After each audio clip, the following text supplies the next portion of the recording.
Saya cukup sering ditanya mengenai buku favorit saya itu apa aja. Dan jujur saya nggak punya yang favorit dari seluruh buku yang saya udah jawab. Tapi saya mau coba highlight mungkin 5 dulu deh.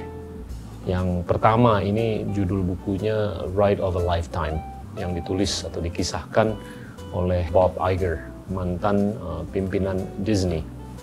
Beliau tuh dulu di awal waktu sangat nothing lah atau biasa-biasa aja, bekerja di salah satu studio yang kecil di Amerika Serikat, ngangkat kabel, dan akhirnya dia belajar dari lingkungan pekerjaan dan tentunya dengan unsur keberuntungan studio dan perusahaan yang dia tempat bekerja itu diakuisisi atau melakukan merger kombinasi dengan perusahaan-perusahaan lainnya yang akhirnya diakuisisi oleh Disney. Nah, yang kedua yang di-highlight dalam buku ini, selain bagaimana dia tuh bisa berkembang dari posisi yang rendah sekali menjadi posisi yang tinggi sekali, itu adalah bagaimana dia tuh sangat dedicated dan bekerja keras. Setiap hari itu dia bangun nggak pernah lebih telat dari jam 4.15 pagi. Dan dia bekerja tentunya nggak sedikit dan hampir setiap hari dia bekerja sampai malam hari. Tapi yang menarik dari cerita hidupnya Bob Iger ini adalah bagaimana dia itu bisa melakukan desentralisasi pengambilan keputusan. Jadi setelah Disney itu menjadi besar sekali, dia tuh memberikan kepercayaan penuh ke pimpinan anak-anak perusahaan Disney. Dan dia nggak mau ikut-ikutan di detail pengambilan keputusan, tapi tentunya dalam konteks penataan strategi dan konsultasi dengan para pimpinan di anak perusahaan, itu dia sangat terlibat. Dan ini salah satu yang membuahkan kesuksesan, dan salah satu atribut yang bikin dia sukses itu juga mungkin personality atau perilakunya dia yang cukup rendah hati, rendah diri, sehingga dia tuh bisa menempatkan dirinya itu dengan simpati dan empati yang luar biasa dengan bukan hanya mitra bisnisnya saja, tapi bahkan pimpinan perusahaan yang dia mau akuisisi. Perlu diketahui bahwa pimpinan Disney sebelumnya itu sulit sekali dalam upayanya untuk melakukan akuisisi perusahaan-perusahaan besar seperti Pixar, seperti Marvel, seperti Lucas dan lain-lain, tapi tentunya karena perilakunya beliau yang sangat ramah dan kerja kerasnya, dan bagaimana dia tuh bisa memberikan kepercayaan penuh pada para letnannya atau anak buahnya, itu membuahkan suasana batin yang luar biasa sehingga Disney itu bisa menjadi perusahaan yang besar sekali. Buku kedua yang menurut saya ini cukup fun, ini juga terkait dengan industri kreatif. Ini judulnya To Pixar and Beyond. Ini ditulis oleh mantan karyawan Pixar namanya Lawrence Levy. Dia tuh yang menjajaki perjalanan karir dan hidupnya di Pixar selama mantan pimpinan Pixar namanya Steve Jobs itu menakodai Pixar dari awal waktu sampai titik-titik di mana Pixar itu akhirnya diakuisisi oleh Disney dengan angka yang sangat fantastis, antara 7 sampai 8 miliar dolar. Tapi yang mungkin saya bisa highlight dalam buku ini bukan hanya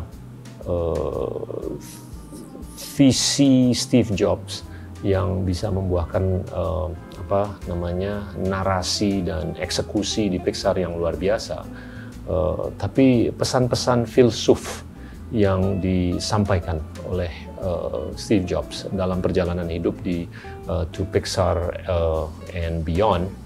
Yang paling saya ingat itu adalah bagaimana waktu Pixar itu mulai bernegosiasi dengan Disney, itu profit sharing antara Pixar dan Disney itu sangat berpihak. terhadap atau kepada Disney, karena tentunya Disney itu jauh lebih besar dibandingkan Pixar, dan banyak sekali koleha-koleha Steve Jobs, John Lasseter, dan teman-teman di Pixar itu cukup concern karena mereka nggak tahu apakah mereka tuh bisa mendapatkan porsi keuntungan yang lebih besar di kemudian hari. Tapi jawaban dari Steve Jobs selaku pimpinan Pixar waktu itu adalah nggak usah khawatir, it's all about the pipeline. Nah, itu banyak yang nggak ngerti waktu mereka mendengar pesan dari Steve Jobs. Yang dimaksud adalah semakin kita bisa membuahkan pipeline cerita, itu semakin kita bisa bernegosiasi dengan siapapun, tentunya termasuk Disney waktu itu. Dan terbukti beberapa tahun setelah itu Pixar dijual dengan nilai atau valuasi yang sangat fantastis, dan ini menjadi bagian yang besar sekali untuk Disney sekarang. Yang ketiga, ini buku cukup sangat menarik, judulnya Hit Refresh. Ini beberapa kali saya sudah sampaikan sewaktu mewawancara atau berdiskusi dengan beberapa narasumber. Ini buku yang ditulis oleh Satya Nadella, pimpinan perusahaan namanya Microsoft. Beliau lahir di Hyderabad di India dan bekerja keras untuk mendapatkan gelar di salah satu lembaga pendidikan yang keren banget di India, namanya IIT. Lantas beliau itu mendapatkan kesempatan untuk meneruskan sekolah di Amerika Serikat. Dan jujur waktu dia ngambil master pertama, itu nggak di sekolah yang keren banget. Ya lumayan keren, tapi nggak termasuk salah satu dari apakah itu Ivy League atau sekolah-sekolah yang keren seperti Stanford dan segalanya. Beliau tuh ke Wisconsin, di Milwaukee kalau nggak salah. Tapi yang menarik sekali mengenai Satya adalah gimana dia tuh bisa membekali diri dengan ajaran-ajaran dari orang tuanya. Sewaktu dia tuh besar di India, tentunya beliau menyaksikan kesulitan yang sangat banyak sekali di India, tapi itu menjadi bekal moral, bekal batin, bekal apapun lah untuk dia tuh bisa berkomunikasi, berkolaborasi dengan siapapun. Nah, semenjak beliau mengambil alih posisi kepemimpinan di Microsoft dari Steve Ballmer yang sebelumnya mengambil alih dari Bill Gates, itu salah satu atribut yang dia kedepankan adalah bagaimana beliau itu bisa menunjukkan empathy. Dan dalam pertemuan setiap minggu, itu yang diceritakan bukan prestasi profesional di kantor, apakah seseorang itu udah menciptakan produk baru yang untuk siap diluncurkan dalam waktu dekat, atau kinerja keuangan minggu sebelumnya, atau kinerja apapun lah. Tapi justru yang dibahas dalam pertemuan senior dengan teman-teman seniornya di weekly meeting atau pertemuan mingguan, itu adalah apa yang mereka lakukan di weekend terakhir dengan anggota keluarga. Dan semakin mereka bercerita, semakin mereka bisa menunjukkan empathy terhadap satu sama lain, dan semakin mereka bisa merasakan, bisa men-take ownership terhadap apa yang dilakukan oleh mereka, siapapun yang mereka ajak ngobrol. Itu nggak tahu gimana termanifestasi dalam cara mereka berkomunikasi dan berkolaborasi dengan apakah itu nasabah, ataupun vendor, kontraktor, mitra, dan lain-lain. Dan dalam beberapa tahun semenjak beliau mengambil alih kepemimpinan, itu nilai atau valuasi perusahaan Microsoft itu meningkat 3-4 kali. Bahkan sekarang itu kapitalisasi pasar Microsoft itu sudah di atas $2 triliun. Sebagai gambaran, itu 2 kali dari PDB-nya Indonesia. Ini menunjukkan bahwasanya seseorang yang lahir di negara berkembang itu bisa berlanjut ke negara maju dan berlanjut untuk memimpin atau mengambil kepemimpinan perusahaan atau salah satu perusahaan yang terbesar di dunia. Dan setelah mengambil alih kepemimpinan, dia tuh bisa meningkatkan nilai perusahaan itu 3-4 kali lipat hanya dengan atribut budaya, atribut batin, dan bagaimana dia tuh bisa menunjukkan empati, bukan hanya terhadap para kolehanya, tapi juga terhadap atau kepada seluruh pemangku kepentingannya. Nah, buku berikutnya ini judulnya Range, yang ditulis oleh David Epstein. Ini beberapa kali sudah saya angkat dalam diskusi dan wawancara dengan beberapa narasumber. Ini ada buku yang baru aja dikeluarkan, judulnya Range, ya, yang ditulis oleh David Epstein. Itu dia justru mengedepankan kepentingan bahwasanya generalisasi itu lebih penting daripada spesialisasi. Aku agree. Bukunya hijau ya kalau nggak salah. Betul. Buku. Betul. Ya. Okay. Ya. Saya cuma ingat asosiatifnya kalau nggak salah bukunya hijau.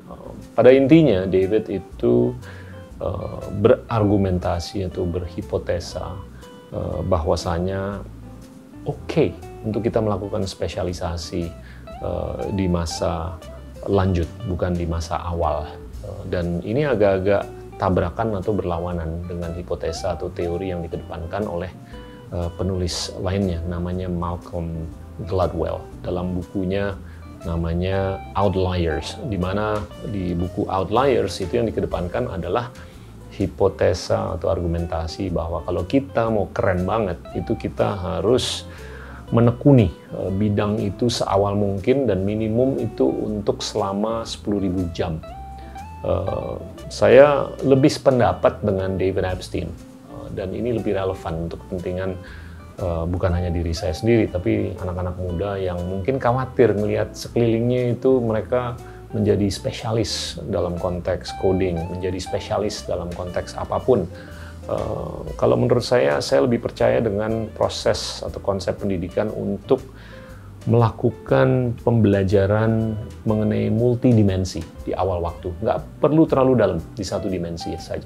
Tapi nanti mungkin di kemudian hari, kalau kita sudah lebih mapan dengan satu dimensi, kita bisa melakukan pembelajaran di dimensi-dimensi lainnya. Bahkan kita bisa melakukan spesialisasi. Nah, ini nyambung dengan argumentasi dari David bahwasanya kalau kita itu mengekspos diri kita sendiri dengan multidimensi, itu kita lebih bisa memitigasi resiko yang sifatnya sistemik atau struktural. Karena pola pikir kita, pola lihat kita yang bisa mempertimbangkan dimensi yang lain untuk kepentingan dimensi yang lagi kita lihat sekarang. Nah, menurut beliau tentunya kalau kita menjadi terlalu spesialis, itu kita nggak bisa memberdayakan dimensi-dimensi lainnya untuk membidik kanal yang lagi kita lihat, apalagi kanal yang kita sangat ahli, untuk mengukur risiko-risiko yang mungkin saja bisa datang dari dimensi lainnya. Nah, ini kalau menurut saya penting untuk dipahami perbedaan yang cukup struktural antara kepentingan untuk melakukan spesialisasi di awal waktu atau spesialisasi di masa yang berikutnya atau di akhir waktu. Nah, buku yang terakhir ini judulnya The Gene, An Intimate History. Ini yang ditulis oleh seorang dokter yang sekarang bekerja di Amerika Serikat, namanya Siddhartha Mukherjee. Tentunya asalnya atau keturunan dari India, dan beliau itu bercerita banyak sekali mengenai pengalaman hidupnya di mana salah satu anggota keluarganya itu mengalami kelainan, penyakit yang sulit sekali disembuhkan, dan itu sangat berkorelasi dengan unsur atau faktor keturunan dikarenakan kode genetika yang ada di tubuh anggota keluarganya beliau itu memang sudah ada kelainan dari sononya. Nah, ini menjadi bagian dari ceritanya si Siddhartha mengenai bagaimana perkembangan akhir-akhir ini dalam konteks genomics.